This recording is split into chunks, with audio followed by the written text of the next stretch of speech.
हाँ जी, good evening students. चलिए start करते हैं अपना आज का न्यू लेक्चर। कल हमारा बच्चों टेस्ट हुआ था तो मार्क्स ठीक है थोड़े कम भी आए कुछ बच्चों के ठीक है सही भी हैं, मगर उतना अच्छा रिजल्ट नहीं आया जितना सोचा था। थोड़ा एग्ज़ाम हमारा डिफ़िकल्ट भी था। चलिए कोई बात नहीं, आगे हमारे और भी टेस्ट होंगे तो उसमें अच्छे से प्रिपेयर करना। अभी मैं पूरा टेस्ट पेपर आपको डिस्कस कराऊंगा जूम ऐप पर, टाइमिंग्स आपको बता दी जाएंगी, ठीक है। आपको ग्रुप में पर्सनली शेयर कर दूंगा। नाउ अब हम आज का अपना न्यू लेक्चर स्टार्ट करते हैं। आज हमें थोड़ी सी बातें सीरीज़ और पैरेलल की करनी। चैप्टर बिल्कुल एंडिंग की तरफ है बेटा, मुश्किल से मुश्किल आज या कल का लेक्चर आना है, बस चैप्टर खत्म, क्योंकि एक या दो टॉपिक बचते हैं, पावर जूल्स लॉ, बस ठीक है। इसके बाद हम इसके लगातार 2 वीडियोस न्यूमेरिकल्स की बनाएंगे, आप लोग आराम से देखेंगे। अपने डाउट्स मुझे शेयर करिए, उन्हीं की वीडियो मैं आपको बनाऊंगा न्यूमेरिकल्स की, ठीक है, या फिर मैं अपने पास से भी दे सकता हूँ। चलिए स्टार्ट करते हैं बच्चों। बेसिकली जो हमें पहले सबसे पहले पढ़ना है वो पढ़ना है हमें डोमेस्टिक इलेक्ट्रिक सर्किट। बच्चों जब भी आप कहीं भी इलेक्ट्रिक सर्किट करते हैं, कनेक्शन करते हैं, तो सबसे पहले हमारे माइंड में ये आएगा, जो इलेक्ट्रिशियन है उसके माइंड में ये आएगा क्या, कि यहाँ पर हमें सीरीज़ कॉम्बिनेशन यूज़ करना चाहिए या हमें यहाँ पर पैरेलल कॉम्बिनेशन यूज़ करना चाहिए। फॉर एग्ज़ाम्पल के तौर पे मान लीजिए अगर हमें बहुत सारे बल्ब्स एक साथ लगाने हैं, एक ही वायर से अटैच करने हैं, जैसे कि हमारे जो मैरिज होती हैं उनमें जो आपने देखा होगा एक ही लाइन से बहुत सारे बल्ब्स लगे रहते हैं, तो उस केस में मैं कौन सा सर्किट यूज़ करूँगा, कौन सा कॉम्बिनेशन यूज़ करूँगा, सीरीज़ कॉम्बिनेशन। क्यों? क्योंकि वहाँ एडवांटेज है, सभी का स्विच क्या होगा, एक होगा। तो वहाँ हम ऐसे कैसे यूज़ करेंगे, या दिवाली पे जो झालर आती है उनमें, या फिर जहाँ हमें बहुत सारे बल्ब एक साथ यूज़ करना चाहते हैं, तो वहाँ मेरे लिए बेसिकली कौन सा बेनिफिट है, कौन से यूज़ करने में फ़ायदा है, सीरीज़ कॉम्बिनेशन, है ना। बट अगर बात करते हैं अपने घरों की, तो घरों में क्या आप ये चाहोगे कि सभी के सभी अप्लायंसेस आपके एक ही स्विच से चलें? नहीं ना।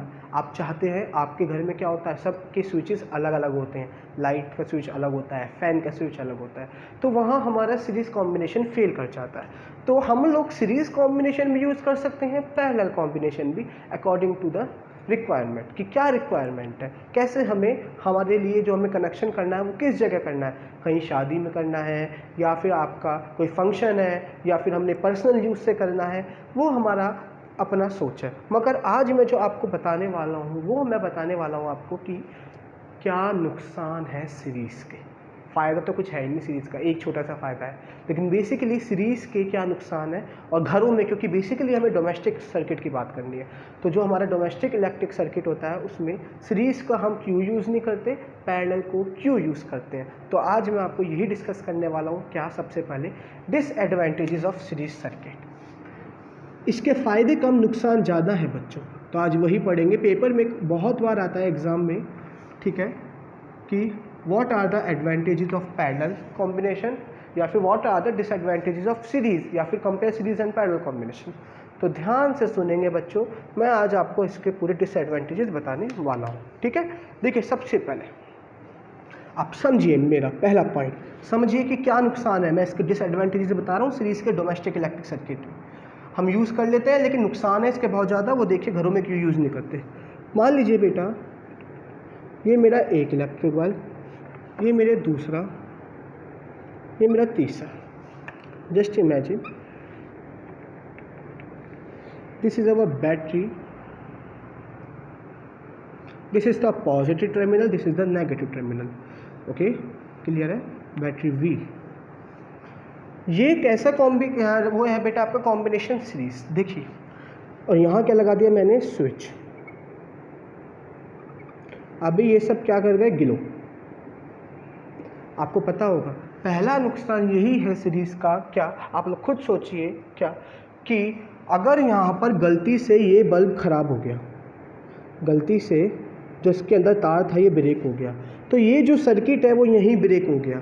इसका मतलब क्या है कि करंट यहाँ से आगे फ्लो ही नहीं हो पाएगा, सर्किट इनकम्प्लीट हो गया, प्लस से पास होकर माइनस तक नहीं जा पाएगा करंट, क्योंकि सर्किट बीच में ही ब्रेक हो गया।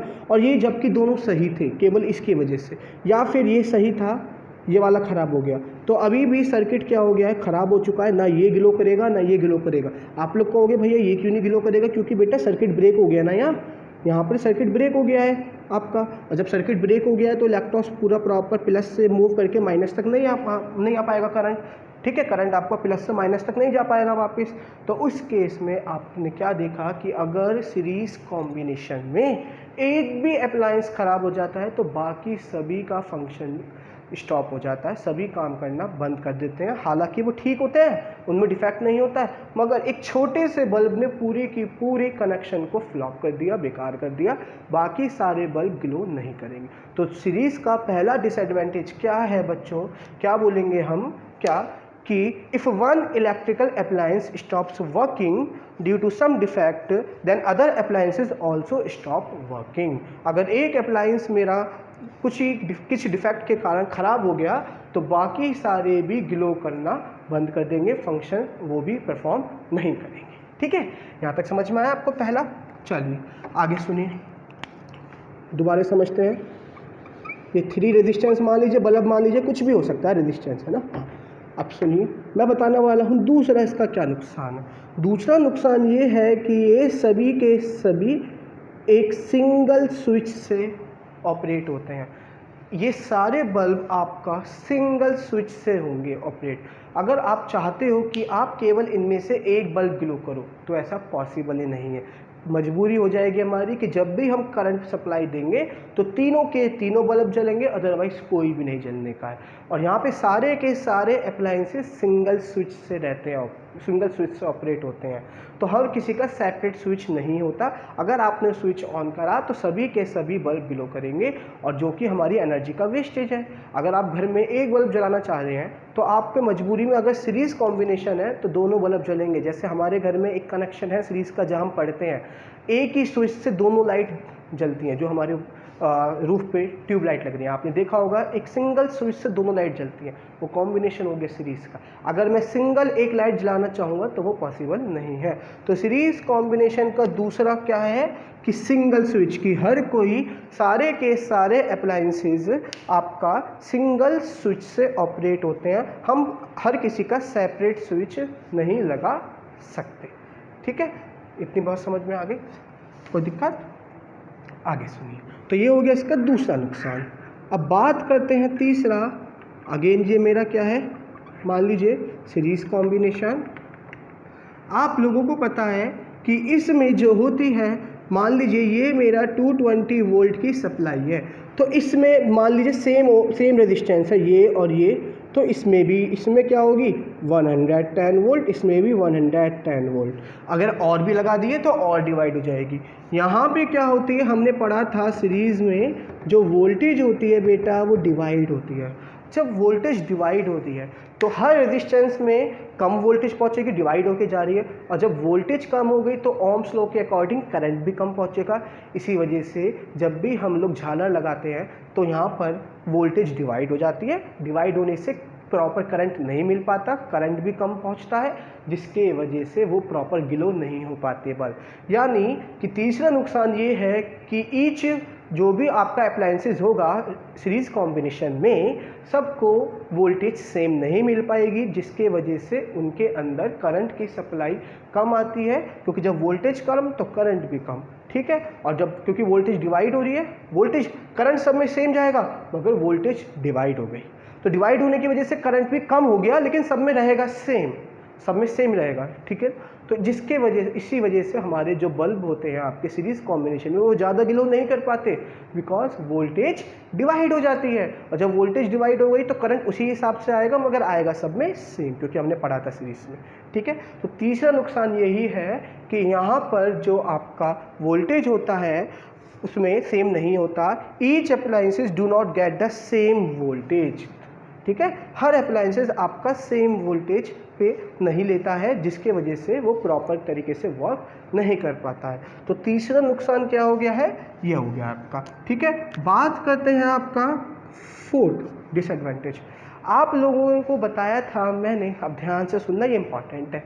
जब भी हमारा सीरीज कॉम्बिनेशन होता है तो जो ओवरऑल नेट रेजिस्टेंस होता है, ओवरऑल नेट रेजिस्टेंस होता है वो हाई होता है ना। तीनों को ऐड कर देंगे हाई। जब रेजिस्टेंस हाई हो गया तो डेफिनेटली जब रुकावट ज़्यादा है तो करंट क्या होगा, लो करंट फ्लो होगा, कम करंट फ्लो होगा, और जब करंट कम फ्लो होगा तो प्रॉपर तरीके से ये फंक्शन नहीं कर पाएंगे, है ना, बराबर आपका प्रॉपर फंक्शनिंग नहीं हो पाएगी। फिर दोबारा सुन लो, ओवरऑल रेजिस्टेंस बढ़ गया, जब ओवरऑल रेजिस्टेंस इंक्रीज हो गया है तो करंट इजीली फ्लो नहीं हो पाने का, और करंट की वैल्यू कम जाएगी, जिसके वजह से ये कोई भी ढंग से काम नहीं कर पाएंगे। तो यही थे हमारे सीरीज के चारों नुकसान। अगर किसी को दिक्कत है तो पूछिए, ठीक है। यहाँ पावर सप्लाई लो रहती है। दोबारा सुन लीजिए, क्या डिसएडवांटेजेस हैं सीरीज के।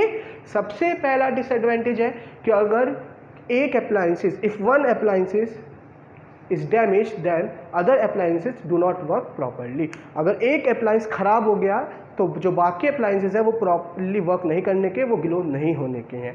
दूसरा नुकसान क्या है इसका कि सभी के सभी इलेक्ट्रिकल अप्लायंसेस सिंगल स्विच से ऑपरेट होते हैं। हम किसी का भी सेपरेट स्विच ऑन ऑफ नहीं कर सकते, सेपरेट ऑन ऑफ नहीं कर सकते। अगर हमें करंट पास कराया तो जितने भी अप्लायंसेस उससे कनेक्ट होंगे वो सभी के सभी ग्लो होंगे, अदरवाइज कोई नहीं होने का। तो ये दूसरा नुकसान हो गया कि सबके पास क्या है, कॉमन स्विच होता है। तीसरा इसका नुकसान क्या है बच्चों कि इसके अंदर वोल्टेज हर रेजिस्टेंस के पास डिवाइड होके आती है, सेम नहीं रहती, और जब वोल्टेज सेम नहीं रहती तो वो प्रॉपर तरीके से वर्क नहीं करते, उनको प्रॉपर तरीके से एनर्जी नहीं मिलती, और उनका जो कंजप्शन होता है बेसिकली वो जो ग्लो होते हैं वो लो होता है, ठीक है, क्योंकि उनको करंट भी कम मिलता है फिर, ठीक है। तो करंट इसकी वजह से वो प्रॉपर तरीके से ग्लो नहीं हो पाते जितना उनको होना चाहिए था। फोर्थ क्या है, इसमें ओवरऑल रेजिस्टेंस हमारा हाई होता है, जिससे करंट की सप्लाई बहुत लो हो जाती है। जब रुकावट ज़्यादा हो जाएगी तो करंट कम हो जाएगा, जिसके वजह से हम कह सकते हैं पावर सप्लाई जो होती है इनकी लो होती है, ये प्रॉपर तरीके से वर्क फंक्शनिंग नहीं करते, फंक्शन अपना परफॉर्म नहीं करते, ठीक है। यहाँ तक समझ में आया। तो ये तो हो गए डिसएडवांटेजेस ऑफ सीरीज। अब बात करते हैं जो हमारा डोमेस्टिक सर्किट है उसमें पैरेलल के क्या फ़ायदे हैं भाई। ये बेटा क्वेश्चन आता है आपका बोर्ड एग्जाम्स में, तो ध्यान से सुनते रहिए। देखिए पैरेलल के क्या फ़ायदे हैं, सुनिए।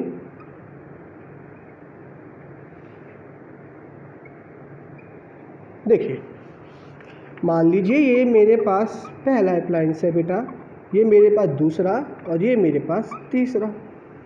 या थोड़ा बड़ा बना लेते हैं ताकि आपको समझ में अच्छे से आ जाए। दिस इज़ अ, मान लीजिए ये पहला अप्लायंस, ये दूसरा, और ये तीसरा इलेक्ट्रिकल अप्लायंस, ठीक है। ये सभी पैरेलल कॉम्बिनेशन में है बेटा, क्योंकि करंट क्या हो रहा है, डिवाइड हो रहा है। देखिए ध्यान से देखिए, करंट को 3 रास्ते मिल रहे हैं फ्लो होने के लिए, एक पॉइंट से दूसरे पॉइंट तक पहुंचने में। ये है ना 1 2 3, ये मेरे मान लीजिए 220 वोल्ट की सप्लाई है। ये मेरा R1, ये R2, ये R3, ये करंट निकला। तो पहला फ़ायदा ये है सीरीज़ का कि अगर गलती से ये ख़राब हो गया, यहाँ पे ये डैमेज हो गया, तो बाकी के दोनों अप्लायंसेस प्रॉपरली वर्क करते रहेंगे। खुद देखिए बेटा, ये करंट आया, करंट फ्लो करा, तो ये यहाँ पे गया, लेकिन यहाँ इसका सर्किट ब्रेक हो गया, तो यहाँ ना फ्लो होके ये इसमें फ्लो कर गया और इसमें फ्लो कर गया, और यहाँ सर्किट इनका क्या है बेटा, कंप्लीट है। खुद देखो ना, इसमें गया तो भी सर्किट कंप्लीट हो गया, इसमें गया तो भी सर्किट कंप्लीट हो गया। तो अगर पैरेलल कॉम्बिनेशन में एक भी चीज़ आपकी ख़राब हो जाती है तो बाकी की चीज़ों पे कोई असर नहीं पड़ता, बाकी अपना फंक्शन प्रॉपर करते रहते हैं, अपना वर्क प्रॉपर शो करते रहते हैं, उन पर कोई इफेक्ट नहीं पड़ता, ठीक है। मगर सीरीज़ में इसका उल्टा था, ठीक है बच्चों। आगे सुनिए इसका दूसरा नुकसान, सॉरी नुकसान कह रहा हूँ, दूसरा फ़ायदा, सेकेंड एडवांटेज, कि हर अप्लायंस का हम लोग सेपरेट स्विच यूज़ कर सकते हैं। फॉर एग्ज़ाम्पल अभी ये तीनों ऑन है, तीनों ऑन है ना, अगर मैंने इनको ऑफ़ कर दिया तो बाकी के दोनों चलते रहेंगे, क्योंकि अभी यही सर्किट ब्रेक हुआ है। ये ऐसे समझो, अगर आपको इससे समझ में नहीं आ रहा है तो ये हो गई मेरी प्लग, ये हो गया मेरा स्विच, स्विच हो गया। अभी मैंने इस स्विच को ओपन कर दिया, खोल दिया, तो ये वाला जो इलेक्ट्रिकल सर्किट था ये तो ब्रेक हो गया, तो ये तो नहीं ग्लो करेगा, मगर बाकी के दोनों बल्ब क्या कर जाएंगे बेटा, आपके ग्लो कर जाएंगे, क्योंकि उनके स्विच ऑन है। तो आप एक टाइम पे अपने अकॉर्डिंग किसी को भी ऑन कर सकते हो, किसी को भी ऑफ कर सकते हो, यानी सबका सेपरेट स्विच होता है। तो ये हो गया दूसरा जो एडवांटेज है किसका, सीरीज पैरेलल का एज कम्पेयर टू सीरीज। क्या कि हम यहाँ पर हर इलेक्ट्रिकल अप्लायंस का सेपरेट स्विच होता है, और इसी कारण से जिसको हम चाहें उसको तब मर्जी ऑन ऑफ कर सकते हैं, बाकी पे कोई इफेक्ट नहीं पड़ेगा, ठीक है। ये हो गया इसका दूसरा फ़ायदा। बात करते हैं इसका तीसरा एडवांटेज क्या है।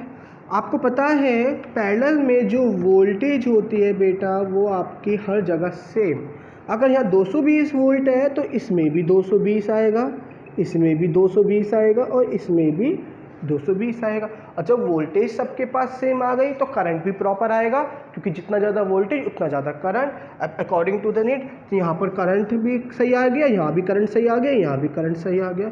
और जब करंट सही आ रहा है तो ये प्रॉपर तरीके से ग्लो करेंगे, अच्छे से वर्क करेंगे। ये जो आपने देखा होगा कि बल्ब कभी कभी लूजली ग्लो होता है या फिर अच्छे से प्रॉपर ग्लो नहीं होता, वहाँ यहाँ ऐसी प्रॉब्लम नहीं आने की है। ठीक है, समझ में आया। यहाँ पर क्या होता है, क्योंकि वोल्टेज सब जगह सेम रहती है जिसकी वजह से आपका यहाँ पर पावर जो सप्लाई रहती है वो सही हो जाती है, कोई प्रॉब्लम नहीं आती। ठीक है, कोई दिक्कत। आगे सुनिए, लास्ट क्या है इसका फ़ायदा, आप सबको पता है कि जो इसका नेट रेजिस्टेंस होता है किसमें, पैरेलल में, वो क्या होता है बच्चों, लो होता है। हमने कल भी पढ़ाया था कि पैरेलल कॉम्बिनेशन में नेट रेजिस्टेंस लो होता है, यानी तीनों को कंबाइन करेंगे तो वो लो आएगा सबसे मिनिमम वाले से भी। और जब नेट रेजिस्टेंस लो है तो जो पावर सप्लाई होगी वो ऑटोमेटिकली जो करंट फ्लो होगा इसमें अच्छी अमाउंट में फ्लो होगा, और जब करंट अच्छे अमाउंट में फ्लो होगा तो पावर सप्लाई इसकी गुड है और ये अच्छे से वर्क करेगा, क्योंकि रेजिस्टेंस इसका लो है और नेट रेजिस्टेंस क्या है, लो है। क्लियर है, यहाँ तक समझ में आया आपको। तो ये हो गए हमारे बेटा सीरीज और पैरेलल के एडवांटेज और डिसएडवांटेज। जिसको भी समझ में नहीं आया है वीडियो पॉज करके मुझे कॉल कर लो। ठीक है बच्चों, चलिए आज का हम अपना न्यू टॉपिक, अब अगला टॉपिक स्टार्ट करते हैं। ठीक, जो कि लास्ट टॉपिक है उसको पढ़िए। और ये चैप्टर ऑलमोस्ट 95% तक खत्म, 1 या 2 क्लास बची हैं। आज के बाद बस 1 क्लास हो जाएगी और चैप्टर फिनिश्ड। फिर हम इसके बस क्वेश्चन आंसर्स की क्लास पढ़ेंगे। अब सुनिए, अगला टॉपिक आता है पावर। सुनिए मेरी बात बेटा, जब भी आप कोई भी इलेक्ट्रिकल अप्लायंस को यूज़ करते हैं तो वो क्या करता है, थोड़ी सी इलेक्ट्रिकल एनर्जी को कंज्यूम करता है। अगर मैं अपने घर में एसी चला रहा हूँ तो वो एक इलेक्ट्रिकल अप्लायंस है, तो वो क्या करेगा, थोड़ी सी इलेक्ट्रिकल एनर्जी को कंज्यूम करेगा, और जितना ज़्यादा देर के लिए चलाऊंगा उतने ही ज़्यादा इलेक्ट्रिकल एनर्जी कंज्यूम करेगा। अगर मेरे यहाँ पर कोई मान लीजिए रेफ्रिजरेटर है, अगर मैं उसको पूरे 24 घंटे चलाऊंगा तो ऑटोमेटिकली बिजली का बिल ज़्यादा आएगा। इसका मतलब टाइम के साथ साथ जितनी ज़्यादा एनर्जी यूज़ करूँगा वो एक तरीके से मेरा उतना ही ज़्यादा इलेक्ट्रिसिटी बिल आएगा। तो ये पावर क्या है, आपने 9th में भी पढ़ा था। यहाँ पावर जो हमने पढ़ा था वो पढ़ा था the rate of doing work.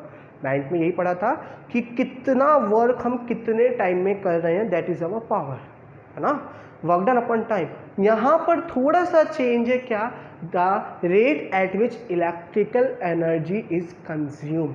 कितने टाइम में, अगर मेरे पास ये अप्लायंस है मान लीजिए, ये कितने टाइम में कितनी इलेक्ट्रिकल एनर्जी को यूज़ कर रहा है, कंज्यूम कर रहा है, वही इस अप्लायंस की क्या होगी, इलेक्ट्रिकल पावर। क्या होगी, electrical power. The rate of electrical energy consume, ठीक है, the rate at which electrical energy is consumed. Okay, कितने रेट से, रेट मतलब विद रिस्पेक्ट टू टाइम, कितने टाइम में हमारा इलेक्ट्रिकल अप्लायंस कितनी एनर्जी कंज्यूम कर रहा है, that is the electric power. तो बेसिकली हम पावर को ये भी कह सकते हैं बेटा, क्या क्या, electric power equal to work done upon time. अब ये क्यों कहा, आप सबको पता है बेटा, जो हमारा इलेक्ट्रिक पावर होता है जनरली वो क्या है कि कितना, एक तरीके से जब मैं रेट ऑफ डूइंग वर्क कि कितना एनर्जी कंज्यूम, मैंने बताया इलेक्ट्रिक पावर क्या, the rate at which electrical energy is consume. जब एनर्जी कंज्यूम कर रही है तो डेफिनेटली उसने कोई वर्क डन करा है, और वो वर्क डन आप सबको पता है क्या होता है, पोटेंशियल डिफरेंस की वजह से मूविंग इलेक्ट्रॉन्स होते हैं, है ना, इलेक्ट्रॉन्स को मूव कराना वर्क डन होता है। तो मैं एनर्जी की जगह वर्क डन बोल सकता हूँ, तो power is equal to the work done upon time, यानी कितने टाइम में मैंने कितना वर्क डन करा, वही हमारी पावर कहलाती है। अगर यहाँ इलेक्ट्रिकल अप्लायंस की बात करें तो किसी भी इलेक्ट्रिकल अप्लायंस ने कितने टाइम में कितना वर्क डन करा, वर्क डन मतलब कितनी एनर्जी कंज्यूम करी, वही क्या होगी हमारी इलेक्ट्रिक पावर। बेटा एनर्जी से हम क्या करते हैं, काम ही तो करते हैं। अगर मेरे पास एनर्जी है तो मैं वर्क डन ही तो करूँगा उसका, कोई ऐसे तो यूज़ बेकार तो जाएगी नहीं वो एनर्जी। सेम इलेक्ट्रिकल अप्लायंस जब एनर्जी कंज्यूम कर रहे हैं उसका मतलब क्या है कि वो कुछ ना कुछ वर्क डन कर रहे हैं। समझ रहे हैं ना मेरी बात? तो यहाँ फॉर्मूला क्या बनता है पावर का? पहला formula that is power is equal to the work done upon time. ठीक है, power is equal to the work done upon time. ठीक है, तो क्या लिखेंगे बेसिकली आप? Electrical power is the electrical work done per unit time. Unit time का मतलब 1 सेकेंड में। 1 सेकेंड में, अब अगर ऑफिशियली बात करें तो 1 सेकेंड में इलेक्ट्रिकल अप्लायंस कितनी एनर्जी कंज्यूम कर रहा है, that is electrical power. 1 second में, 1 सेकेंड में, मान लीजिए ये मेरा इलेक्ट्रिकल अप्लायंस है, 1 सेकेंड में इसने 20 जूल वर्क डन करा, तो वही क्या होगी इसकी इलेक्ट्रिक पावर। समझ गए ना?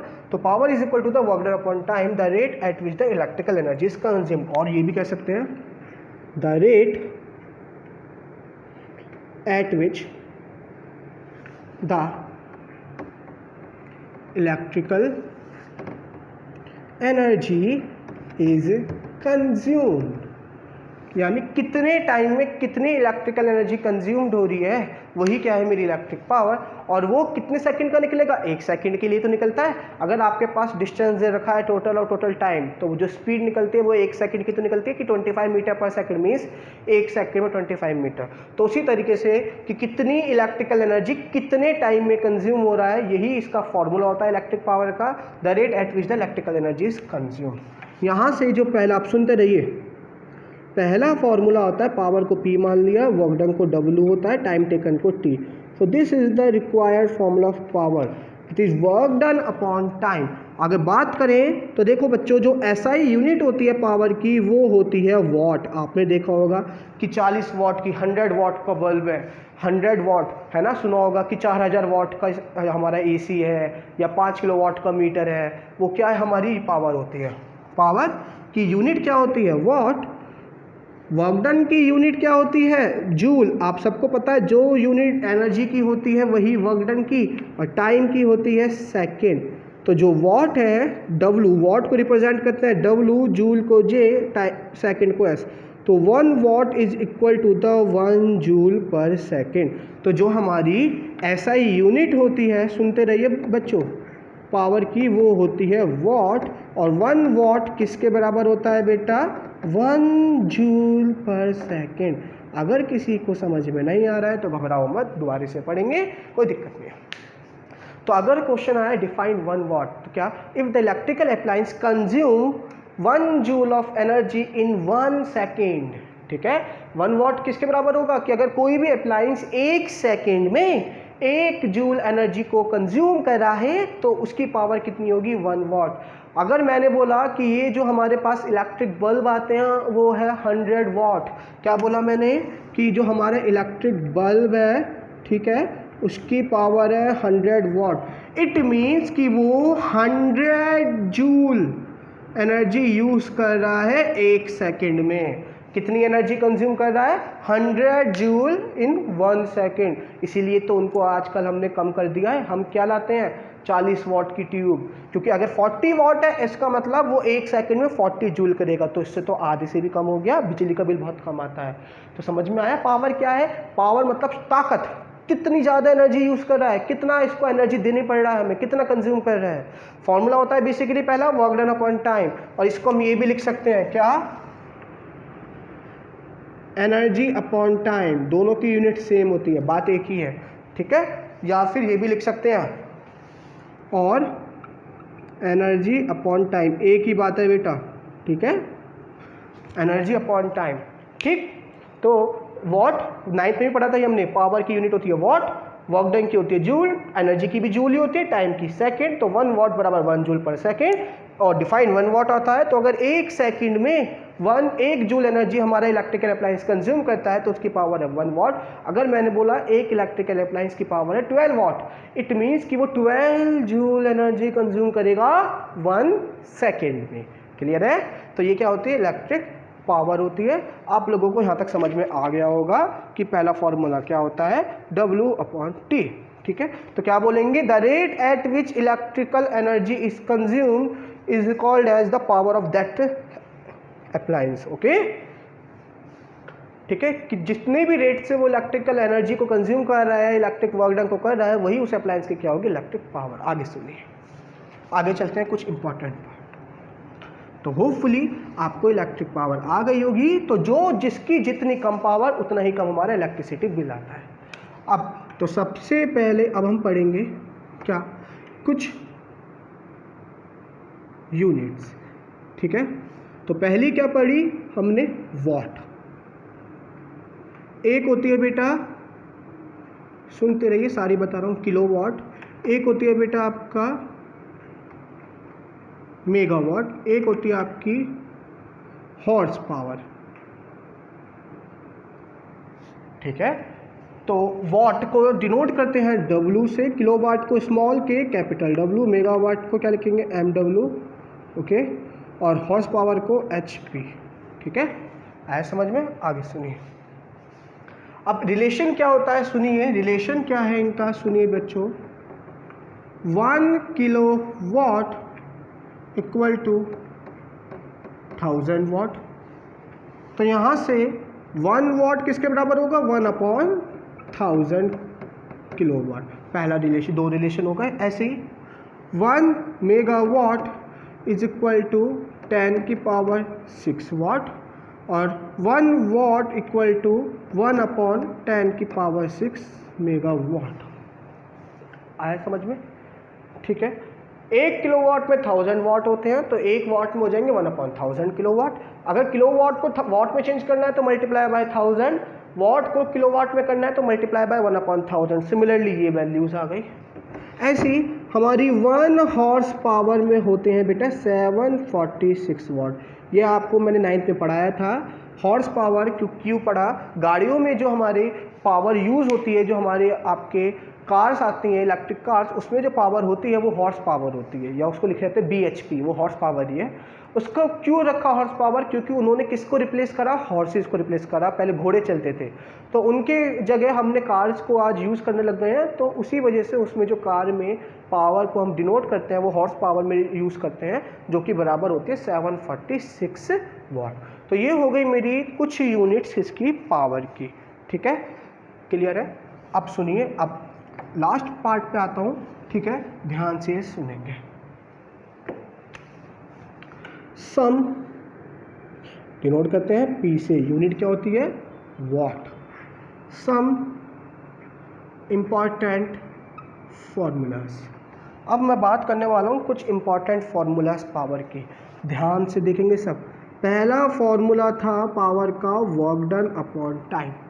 Power is equal to work done upon time. यहाँ से वॉट बराबर होता है जूल अपॉन सेकेंड, 1 वॉट। चलिए, ये हो गया मेरा पहला फॉर्मूला। ये फॉर्मूला हम कब यूज़ करते हैं बेटा, जब हमारा सीधा सीधा एनर्जी गिवन है और टाइम, या वर्क डन गिवन है या टाइम। अब मान लीजिए कुछ और गिवन है, आपको पता है, यहाँ देखिए ध्यान से। नाउ ये तो हो गया मेरा पहला फॉर्मूला, कब, जब वर्क डन और टाइम गिवन हो। आपको पता है पोटेंशियल डिफरेंस का फॉर्मूला क्या होता है, work done upon Q. The amount of work done to bring a charge V equal to W upon Q. Formula बताया था मैंने किसका, पोटेंशियल डिफरेंस का। हाँ या ना, समझ रहे हो मेरी बात। यहाँ से W किसके बराबर आ गया, V इंटू क्यू के। खुद देखो, ये फॉर्मूला पढ़ा था हमने वोल्ट का, पोटेंशियल डिफरेंस का, W अपॉन क्यू। W यहाँ से किसके बराबर आएगा, work done, V into Q. Now I current का फॉर्मूला क्या था, Q अपॉन T।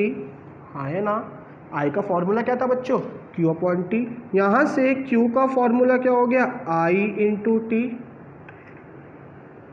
इसमें पुट कर दो, सो इसे, तो यहाँ से W क्या आ जाएगा, V into I into T।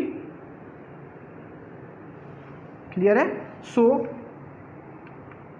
Power का फॉर्मूला था वर्क डन अपॉन टाइम पहला, वर्क डन का फॉर्मूला क्या हो गया, VIT अपॉन टाइम, टाइम से टाइम कट गया, पावर का फॉर्मूला आ गया VI। और यहाँ से 1 वॉट किसके बराबर हो गया, 1 वोल्ट एम्पियर।